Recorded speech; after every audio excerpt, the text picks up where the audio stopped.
Boar James by Bill Williamson.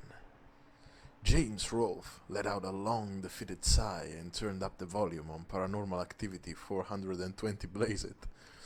He had spent the last 6 months watching the entire Paranormal Activity franchise for a monster movie Halloween special, but was questioning this decision.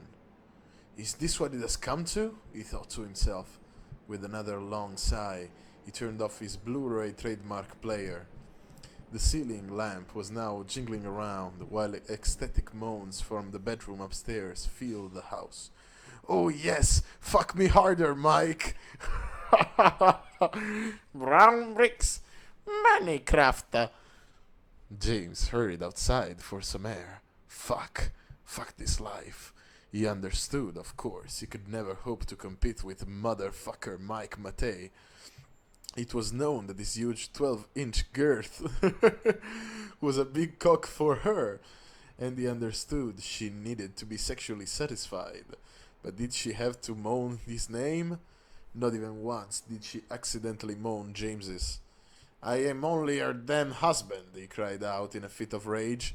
Shit, you pussy a cracker, white boy, yelled a passing Tyrone. James sighed again, watching as local friendly melanin enriched youth threw his stolen bike down, whipped out a spray can and graffitied cops races on the side of the house before hurling it through the front window and going on in.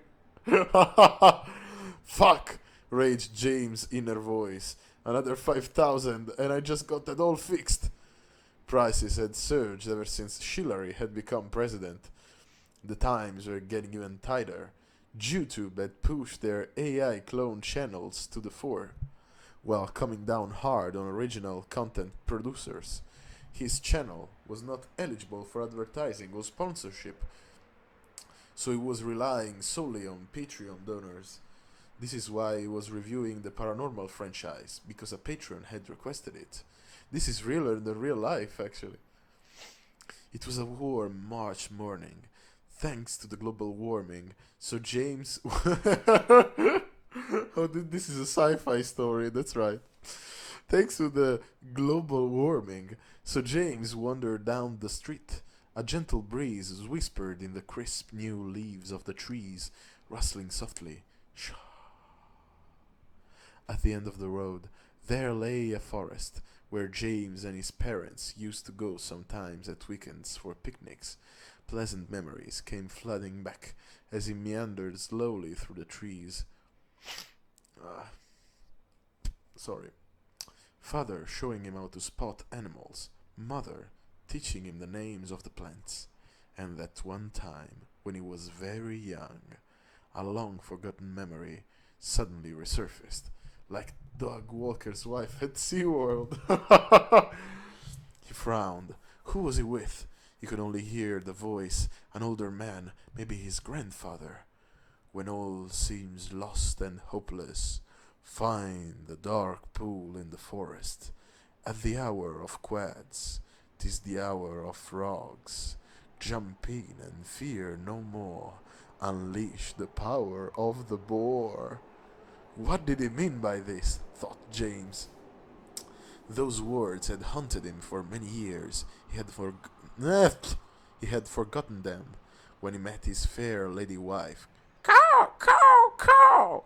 A loud crow call jerked James out of his musings, and he realized he was in an unknown part of the forest. Before him lay a small, rather dank and overgrown lake.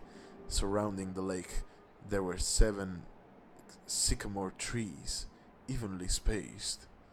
The water was pitch black. He hadn't noticed before, but there were frogs croaking. For some reason, he glanced down at his watch. 11:11 a.m. The hour of quads. The dark pool. James started walking towards the waterline, his mind melting all the thoughts and worries away. Only one thought remained: get in the water. It was icy cold, but James let out not a single shudder as he walked out as far as he could go. When it became too deep, he dived down, James crawled up to the side of the bank. Of the bank? Oh, sorry, not the bank as in, okay. I was thinking about the money bank. I'm fucked up. On the side of the bank and lay on the grass. What the hell just happened? Had I gone insane? His mind drifted to his family and his work. His work! Gathering his thoughts together, he hurried back home. That review was not going to write itself, the wind whispered in the trees. Shadilay. As James sat down with a freshly made hot pocket, Mike slunk past, peering at his screen. That's some pleb fucking shit right there. James let out another sigh.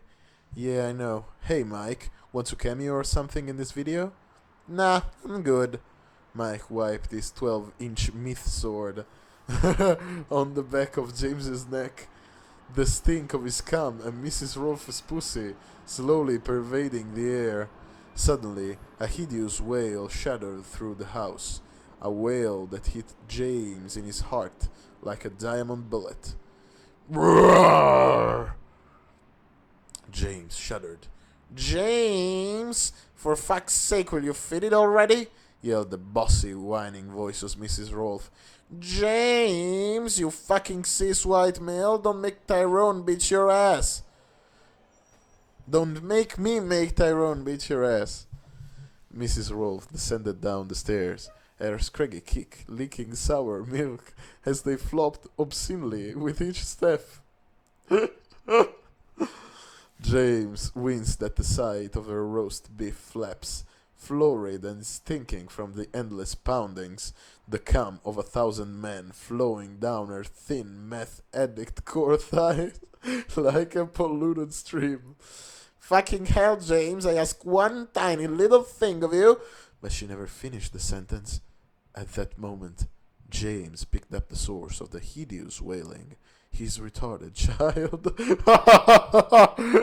A disappointment greater than Demoreal, so unholy that his very sperm had rebelled in horror when meeting his wife's rotten eggs.